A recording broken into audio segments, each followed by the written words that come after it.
المغضوب عليهم ولا الضالين ولوالدينا. بسم الله الرحمن الرحيم. الحمد لله رب العالمين، والصلاة والسلام على أشرف الأنبياء والمرسلين سيدنا وحبيبنا وشفيعنا ومولانا محمد وعلى آله وصحبه أجمعين. أما بعد، وبالفتح يا فتح عجل تكرمنا، وبالعلم النور يا علم قولنا. رب اشرح لي صدري ويسر لي أمري واحلل عقدة من لساني يفقهوا قولي. اللهم اجعلني خيرا مما يظنون ولا تؤاخذني مما يقولون واغفر لي ما لا يعلمون.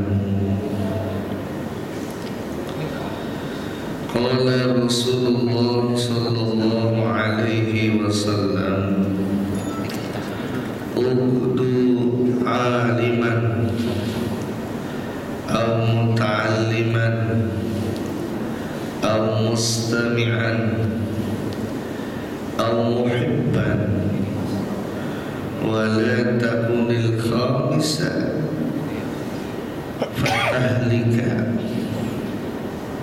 رواه البيهقي. Rasulullah sallallahu alaihi wasallam bersabda, "Ugdu aliman,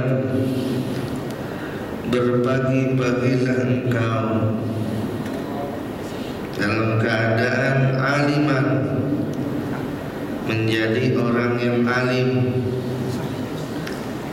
au muta'alliman, atau orang yang belajar, au mustami'an, atau orang yang mendengarkan, au muhibban, atau orang yang cinta. Wala takunil khamisa, dan jangan engkau menjadi orang yang kelima. Fatahlika, maka celakalah engkau. Meriwayatkanmu akan itu hadis oleh Al-Baihaqi, Imam Baihaqi. Rasulullah menganjurkan kepada kita, Ugdu aliman, jadilah engkau di waktu pagi jadi orang alim, orang yang tahu tentang suatu ilmu, yang mengajarkan ilmu tersebut sehingga ilmu itu bisa diamalkan oleh orang lain, memberikan manfaat buat kebahagiaan dia, mau urusan di dunia mau urusan di akhirat.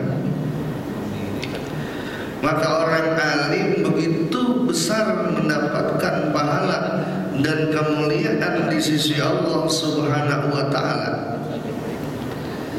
Orang yang berilmu, yang ia ajarkan ilmunya kepada orang lain, bahkan ketika ilmu yang dia sampaikan itu diamalkan oleh orang-orang yang mendengarkannya, baik oleh muridnya atau mustami'nya, betapapun ia sudah meninggalkan alam dunia, tetap pahalanya ketika saat ilmu itu diamalkan, ia pun ikut kebahagiaan, dapat pahala. Nah, ini yang dikatakan dalam hadis yang lain. Rasulullah bersabda, "Idza matta ibnu Adam in qata'a amaluhu illa min thalasin sadaqatin jariyatin aw ilmin yuntafa'u bihi aw waladin salihin yad'ulah." Apabila meninggal seorang anak manusia, maka terputus semua amalnya kecuali yang tiga. Satu, sodakotin jariyatin, sodakoh jariyah, yang bermanfaat. Yang ketiga, awaladin sholihin yad'ulah, anak soleh yang mendoakan orang tuanya. Betapapun mungkin yang kita ajarkan tidak seberapa, tetapi itu melahirkan kebaikan dan kemanfaatan. Ini yang akan terus mengalir ke kubur kita. Maka jangan pernah kita merasa minder untuk mengajarkan satu kebaikan kepada orang lain. Apalagi di lain keterangan Rasulullah bersabda, khairun nas anfa'uhum linnas. Sebaik-baik manusia adalah manusia yang bisa memberikan kemanfaatan buat orang lain. In kana lahu malun, kalau dia punya harta, falyatasaddaq bimalihi, sedekahkan hartanya. Wa in kana lahu ilmun, kalau dia punya ilmu, falyatasaddaq bi'ilmihi, sedekah dengan ilmunya. Wa in kana lahu quwwatun, dia punya kekuatan, falyatasaddaq biquwwatihi, maka hendaklah ia bersedekah dengan kekuatannya. Segala potensi yang diberikan oleh Allah terkhusus ilmu. Maka berusahalah untuk menjadi orang yang alim. Ketika kita mendapatkan suatu ilmu lalu kita amalkan, kita benar-benar beribadah sebagaimana aturan-aturan yang telah dijelaskan oleh Allah dan Rasulnya. Ilmu itu boleh kita dapat dari guru-guru kita, lalu kita amalkan, masuklah nanti dalam satu kategori di mana Allah berjanji, fattaqullaha wa yu'allimukumullah. Ilmu yang diamalkan itu melahirkan ketakwaan. Ketika benar takwa kita kepada Allah, wa yu'allimukumullah, Allah akan mengajarkan, membimbing kita. Maka Rasulullah begitu sangat memuji, bahkan di lain keterangan, man allamal ilma allamahullahu ma lam ya'lam. Siapa orang yang mengajarkan suatu ilmu, nanti Allah akan ajarkan dia apa yang dia belum tahu. Ini nanti masuk, ada yang namanya ilham, ada yang namanya imajinasi, inspirasi, masuk kepada otak seseorang ketika dia benar-benar mengkontribusikan ilmunya demi kebaikan. Allah akan memberikan cucuran ilmu. Ketika ilmu melahirkan manfaat buat siapa saja, Masya Allah, tidak terhitung pahala yang diberikan oleh Allah buat orang tersebut. Kita nggak punya harta, pakai ilmu, ajarin seseorang tentang kebaikan, ajarin seseorang tentang ketaatan dan ibadah kepada Allah Subhanahu wa Ta'ala. Hati buat urusan dunia kita ajarin suatu kebaikan, dia bisa mengambil manfaat dari kebaikan itu. Subhanallah. Satu, pagi-pagi engkau usahain jadi orang alim. Kalau nggak jadi orang alim, dikasih pilihan, au muta'alliman, atau jadi orang yang belajar. Ada alim, ada muta'alim. Alim mengajarkan kebaikan, muta'alim dia dengarkan ucapan dari gurunya. Ini dalam istilah yang lebih khusus lagi, muta'alim ini beda dengan mustami. Kalau muta'alim itu dia bawa buku, dia bawa pulpen, dia catat apa yang disampaikan oleh guru. Kalau sekarang teknologi udah canggih, pakai direkam segala. Silakan nanti mau diputar di rumah, diingat-ingat lagi, fadol. So ilmu itu begitu sangat cepat, dan kita juga kadang-kadang suka gampang lupa. Maka diikat ulama-ulama dahulu, santri-santri dahulu, ketika dapat ilmu dari gurunya, dapat nasihat, tausiah, mau'izatul hasanah dari para guru para alim, dia catat di pinggir kitab. Ketika nanti pulang ke rumah, dia baca lagi, dia telaah lagi, dia mudzakar lagi, supaya kuat ingatannya. Nah, ini penting buat kita.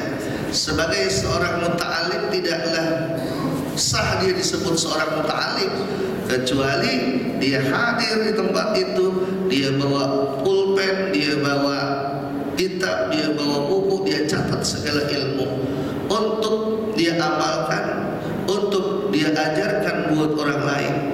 Nah, ini dia muta'alim. Begitu sangat dipujinya.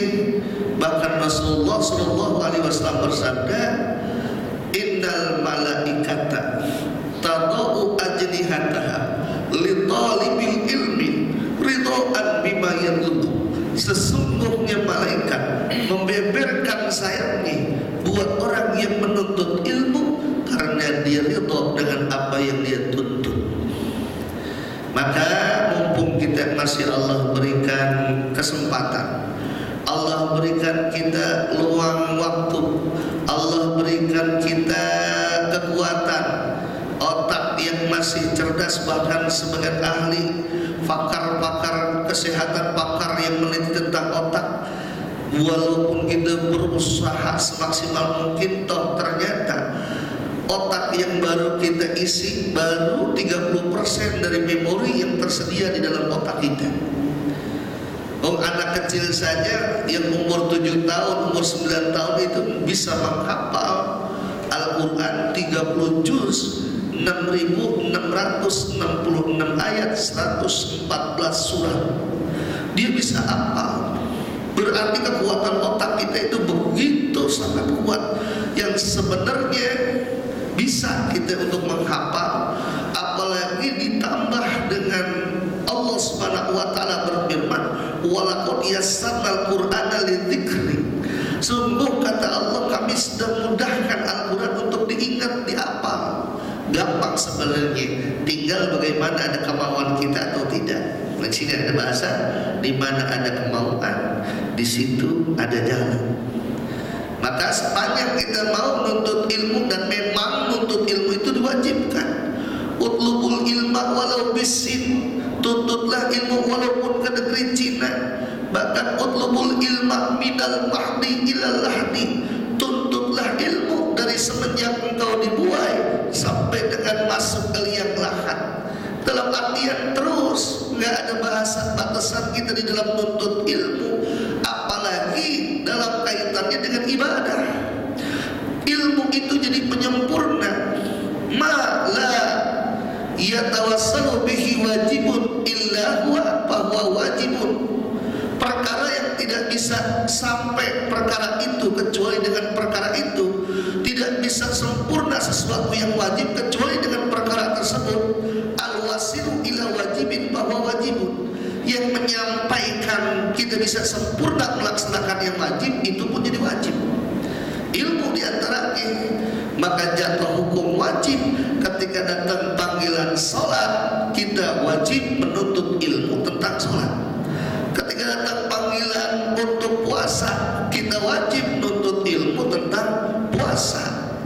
Maka setiap orang yang beribadah, setiap orang yang berbuat taat, tetapi tidak disertai dengan ilmunya, Asy-Syaikh Ibnu Rustam berkata dalam kitab Zubatnya, wa kullu man bil ghairi ilmin ya'malu a'maluhu mardudatun la tuqbal. Setiap orang yang beramal, beribadah, tapi tidak disertai dengan ilmunya, amalnya ditolak, tidak diterima. Maka buat kita ada 3 disiplin ilmu yang wajib kita pelajari. 1, ilmu tauhid. 2, ilmu fikih. 3, ilmu tasawuf. Ilmu tauhid kaitannya dengan keyakinan kita. Ilmu fikih ibadah kita. Ilmu tasawuf tentang akhlak kita. Maka ketika 3 ini sudah ada di dalam diri kita, insya Allah kita bakal menjadi pribadi yang sempurna di hadapan Allah Subhanahu wa ta'ala. Maka sungguh rugi manusia yang masih diberi kesempatan oleh Allah, tapi dia tidak mau menuntut ilmu. Sungguh rugi di saat masih muda tidak ia gunakan untuk menggali ilmu, apalagi ilmu agama, yang mana ini merupakan satu kewajiban bagi siapa saja, di mana saja, dan jabatan apapun dia miliki. Ilmu agama penting dalam kehidupan kita. Maka Rasulullah mewanti-wanti, asyaddun nas asratan yaumal qiyamah rajulun amkanahu talabul ilmi falam yatlubhu. Manusia yang paling rugi nanti di hari kiamat siapa? Rajulun amkanahu talabul ilmi, orang yang waktu di alam dunia dia punya waktu yang luang untuk menuntut ilmu, falam yatlubhu, tapi dia enggak tuntut ilmu. Nanti di hari kiamat jangan nuntut di hadapan Allah. Kalau kau ternyata mana pahala ibadah saya, mana pahala salat saya, mana pahala puasa saya, mana pahala sedekah saya, kok nggak ada? Salah sendiri kata Allah. Dulu waktu di alam dunia aku turunkan ayat tentang nuntut ilmu, tapi kau nggak mau nuntut ilmu. Padahal aku sudah janjikan derajat yang mulia di sisiku, kata Allah. Ya ayyuhalladzina amanu idza qila lakum tamassahu bil majalis fafsahu yafsa'illahu lakum wa idza qila suzu fansuzu yarfa'illahu alladzina amanu minkum walladzina utul ilma darajat. Hai orang-orang yang beriman, apabila dikatakan kepada kamu tafassahu bil majalis, berlapang-lapang engkau dalam tempat duduk. Apa artinya? Kalau ada orang baru datang, kita duduk di sini, kasih tempat duduk buat dia, jangan disempitin. Kenapa? Itu bagian daripada kebaikan.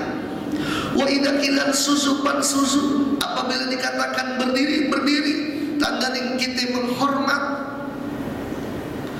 Yarfa'illahu alladziina amanu minkum, maka ketika itu bisa kita amalkan, itu kebaikan kita lakukan, pasti Allah akan angkat derajat seorang yang beriman di antara kamu dan orang yang nuntut ilmu.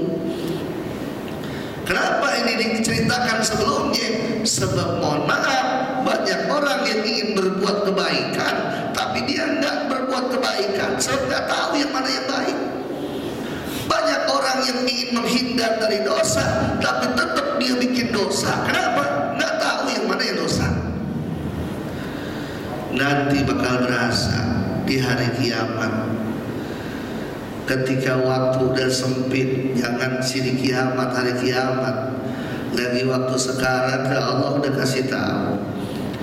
Wa anfiqu mimma razaqnakum min qabli an ya'tiya ahadakumul maut fayaqula rabbi lawla akhartani ila ajalin qarib fa asaddaqa wa akum minas shalihin.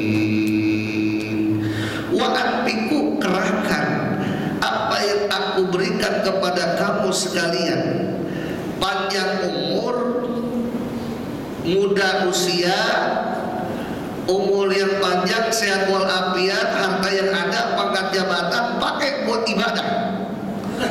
Dan dalam ibadah perlu ilmu, pakai buat nuntut ilmu. Karena percuma ibadah kalau tidak disertai dengan ilmunya. Min qabli ayyatiya ahadakumul maut, sebelum datang kepada salah seorang di antara kamu kematian. Nah, pada bahasa ini orang baru merasa begitu mahal waktu yang dia rasakan, begitu mahal waktu yang terlepas begitu saja tanpa kebaikan, tanpa ilmu.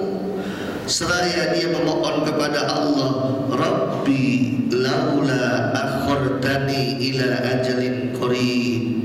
Ya Allah, kalau sekiranya kau undurkan ajalku yang telah dekat ini, fa asaddaqa, saya ingin sedekah, saya pengen jadi orang baik, saya pengen nuntut ilmu, saya pengen rajin tahajud, saya pengen rajin ngaji, wa aku minas sholihin, dan aku ingin jadi orang yang soleh.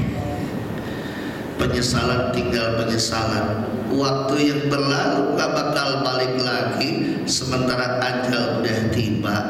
Apa jawab Allah?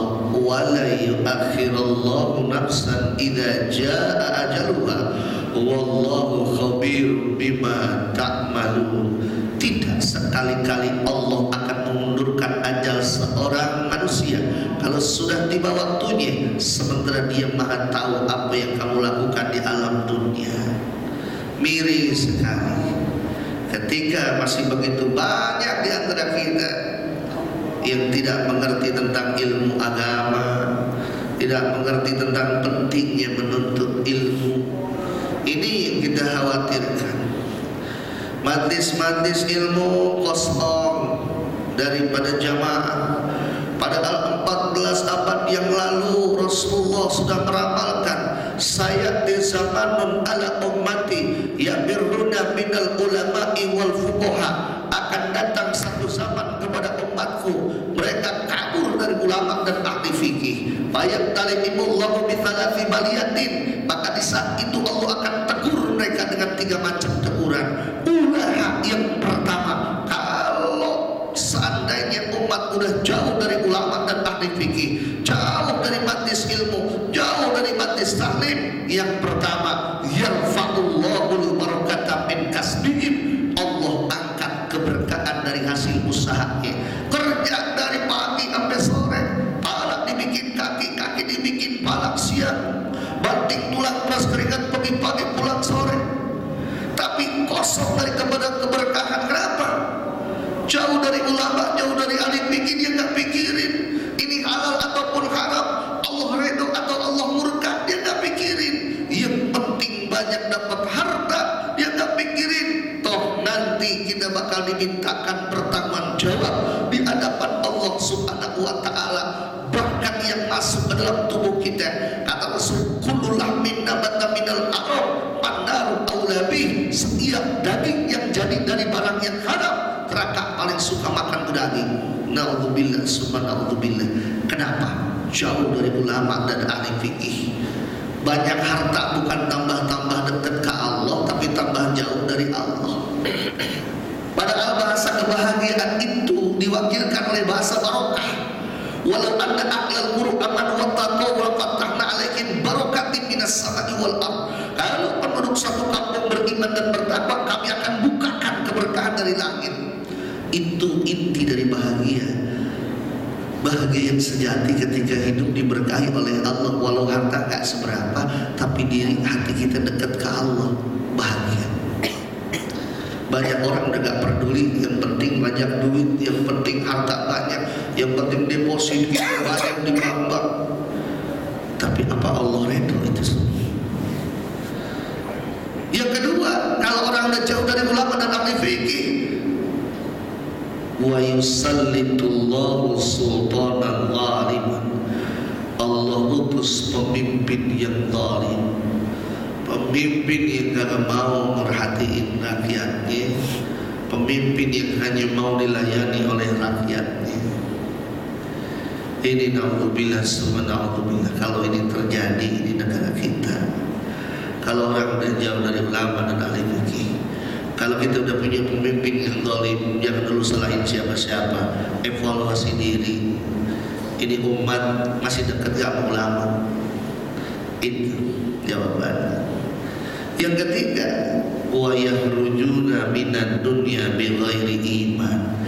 Kalau seandainya umat udah jauh dari ulama dan ahli fikih, jauh dari majlis ilmu, jauh dari majlis taklim, mereka keluar dari alam dunia tanpa membawa iman. Padahal Allah sudah mewanti-wanti, wala tamutunna illa wa antum muslimun. Jangan kamu mati kecuali dalam keadaan Islam. Sebab ini mahal. Keimanan itu adalah sesuatu yang mahal. Iman merupakan satu anugerah yang paling besar yang diberikan oleh Allah kepada hamba-hamba pilihannya. Nggak semua orang dikasih pilihannya, maka celaka banget kalau seandainya kita keluar dalam keadaan tidak membawa iman. Pada lahir kita ke alam dunia, orang tua kita beriman kepada Allah, kita iman kepada Allah, tapi oleh sebab kita jauh dari ulama, jauh dari ahli fikih, iman yang ada di dalam dada kita lama-lama semakin terkikis, lama-lama semakin menipis. Akhirnya keluar dari rongga dada kita keluar dari alam dunia tanpa membawa iman. Padahal mohon maaf, sebangkar-bangkarnya orang beriman, sejelek-jeleknya orang beriman, mohon maaf, biarkanlah dia kagak sholat, kagak puasa, kagak zakat, tapi kalau masih ada di dalam diri dirinya keimanan kepada Allah Subhanahu wa taala. Ini yang dalam hadis qudsinya Allah berfirman, wa izzati wa jalali la ja'altu man akhlasa li bisyahada kaman kadzdzaba bi adkhilukumul jannata bi rahmati. Ketika dua polis sudah ditetapkan, ahli surga ahli neraka, orang taat dimasukkan ke dalam surganya Allah, orang maksiat dimasukkan ke dalam nerakanya Allah Subhanahu wa taala. Sementara Nabi mendengar ada umat yang dimasukkan ke dalam nerakanya Allah, Nabi sujud mohon-mohon kepada Allah, padahal di dalam dada mereka ada keimanan kepada Allah Subhanahu wa taala. Allah katakan, wa izzati wa jalali, demi keagungan dan kemuliaanku, kata Allah, la ja'altu man akhlasa li bisyahada kaman kadzdzaba bi, tidak aku jadikan orang yang murni bersyahadat kepadaku seperti orang yang membohongkan aku. Orang yang mati walaupun dia tidak sholat, dia tidak puasa, dia tidak zakat, emang sih dimasukin ke dalam nerakanya Allah, tapi masih ada modal keimanan yang masih melekat di dalam hatinya. Adkhilukumul jannata bi rahmati, malaikat turun ambil tuh orang, keluarin, cuci di bi'rul hayat, masukkan ke dalam surgaku. Masih ada kesempatan masuk ke dalam surga. Ada iman. Wanti-wanti, kalau kita jauh dari ulama dan ahli fikih, yang kita khawatirkan yang ketiga ini, wa yakhrujuna minad dunya bil ghairi iman, keluar dari alam dunia tanpa membawa iman. Orang udah nggak lagi percaya sama Quran, udah nggak pernah percaya lagi sama hadis. Ya Allah ya Rabbi, sementara ponis, kalau orang udah lagi melawan atau tidak ia percaya kepada Al-Quran, walaupun satu ayat, gagal akidah. Yang ketiga, au mustami'an, jadilah engkau kalau nggak jadi alim, muta'alim, au mustami'an, atau jadi orang yang dengerin, nggak bawa pulpen, nggak bawa buku, pasang kuping aja, masih dapat pahala. Kenapa? Tuh ternyata kata Abu Les As-Samarqandi dikatakan, kalaupun seseorang dia tidak bisa hafal apa yang disampaikan oleh guru ketika saat lagi ngaji, dia masih dapat 7 karomah. Di antaranya dicatat duduknya itu sebagai taat kepada Allah. Yang kedua, dia terhindar dari maksiat kepada Allah Subhanahu wa taala. Subhanallah. Makanya biar kata kita nggak apa, biar kata kita nggak tangkap, tadi guru ngomong apa, nggak tahu, masih dicatat ada 7 karomah, 7 kemuliaan. Di antaranya duduk dia saat itu dicatat sebagai taat kepada Allah. Yang kedua, duduk saat itu dia terhindar dari dosa kepada Allah. Enggak pasang kuping doang. Yang keempat, kalau nggak jadi aliman, mutaliman, atau mustamian, yang dengerin, atau muhibban, atau yang cinta. Oh ya, ada pengajian ini Masjid Hidayah, iya ya, mudah-mudahan itu pengajian langgeng. Mudah-mudahan yang ngaji pada sehat walafiat, yang jadi guru, yang jadi murid, yang dengerin, yang nyampein, mudah-mudahan panjang umur sehat walafiat. Padahal dia nggak ngaji, cuman cinta aja, cinta. Mudah-mudahan yang mendapat ilmu yang bermanfaat. Tuh, cintanya masih dapat pahala. Walaupun dia nggak sempat hadir, tapi dia cinta, dia dukung. Deh, gue dukung deh, gue doain deh, dia dapat ilmu manfaat. Wala takunil khamisah, dan jangan engkau jadi orang yang kelima. Udah jadi alim kagak, jadi muta'alim enggak, jadi mustami juga enggak, jadi muhibban, orang yang cinta juga kagak. Patah nikah, maka engkau akan celaka. Di sini dikatakan yang dimaksud itu yang kelima, wal jahil, itulah orang yang jahil, orang yang bodoh, yang mana dia enggak cinta, dia kagak jadi alim, jadi muta'alim, enggak jadi mustami. Boleh jadi dalam dirinya yang ada adalah kebencian akan ilmu, Dan ini orang dikatakan orang-orang yang jahil, orang-orang yang bodoh, orang-orang yang menyia-nyiakan waktunya di alam dunia, terbuang percuma tanpa ibadah. Padahal tugas hidup di alam dunia kita adalah semata-mata buat ibadah kepada Allah. Nanti kita bakal ditanya, wala tus'alunna yawma idzin 'anil na'im. Dulu aku kasih nikmat umur panjang dipakai buat apa? Dulu aku kasih otak dipakai buat apa? Dulu dikasih sehat dipakai buat apa? Maka mudah-mudahan kita bisa jawab pertanyaan itu. Ya Allah, tangan bicara, saya dipakai buat ibadah kepadamu. Siapa saksinya? Saksinya kaki saya. Kaki saya dilangkahkan buat kebaikan. Di saat itu tidak ada lagi kebohongan, sebab yang bohong dikunci saat itu. Al-yawma nakhtimu ala afwahihim wa tukallimuna aydihim wa tashhadu arjuluhum bima kanu yaksibun. Terakhir satu ayat yang perlu jadi renungan buat kita. Hal yastawil ladina ya'lamuna wal ladina la ya'lamun. Kata Allah, apakah sama orang yang tahu dengan yang tidak tahu?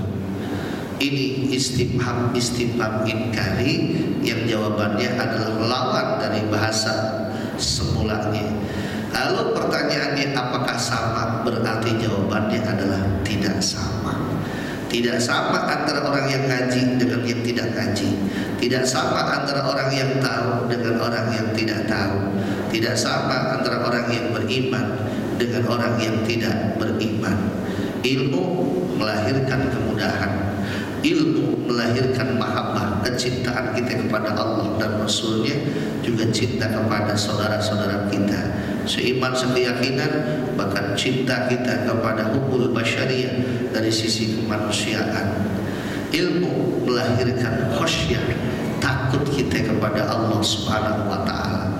Mudah-mudahan uraian yang singkat ini menambah kecintaan kita kepada Allah Subhanahu wa taala, kecintaan kita kepada Rasulullah sallallahu alaihi wasallam, sehingga kita isi hidup ini dengan segala bentuk ibadah ketaatan kepada Allah Subhanahu wa taala. Al-Fatihah.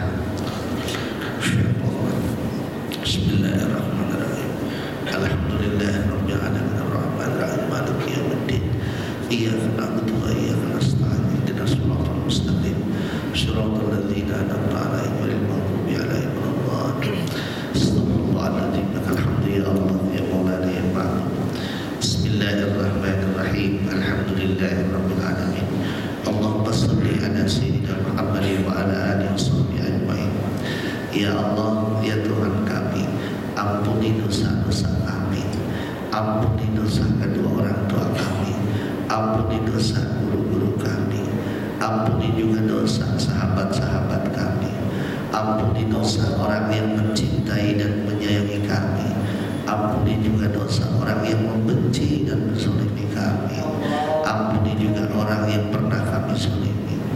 Ya Allah, Engkau yang Maha tahu kegelisahan hati kami, Engkau yang Maha tahu kebimbangan jiwa kami. Ya Allah, Engkau yang Maha tahu segala kekhawatiran dalam kehidupan kami. Jangan berikan kami cobaan yang tidak mampu kami untuk memikulnya. Ya Allah, jadikan kami sebagai hamba-hamba-Mu yang saleh, hamba-hamba-Mu yang berbakti kepada kedua orang tuanya, yang tunduk turut patuh pada titah Tuhannya, yang berguna bagi bangsa dan negaranya. Ya Allah, ya Tuhan kami, jangan Kau cabut nyawa kami sebelum Kau ampuni dosa-dosa kami. Wafatkan kami dalam keadaan husnul khatimah, jauhkan kami dari wafat su'ul khatimah. Rabbana atina fid dunya hasanah wa fil akhirati hasanah wa qina adzabannar. Wassallallahu ala sayyidina Muhammadin wa ala alihi washabbihi wasallam. Subhana rabbika rabbil izzati amma yasifun wa salamun alal mursalin walhamdulillahi rabbil alamin.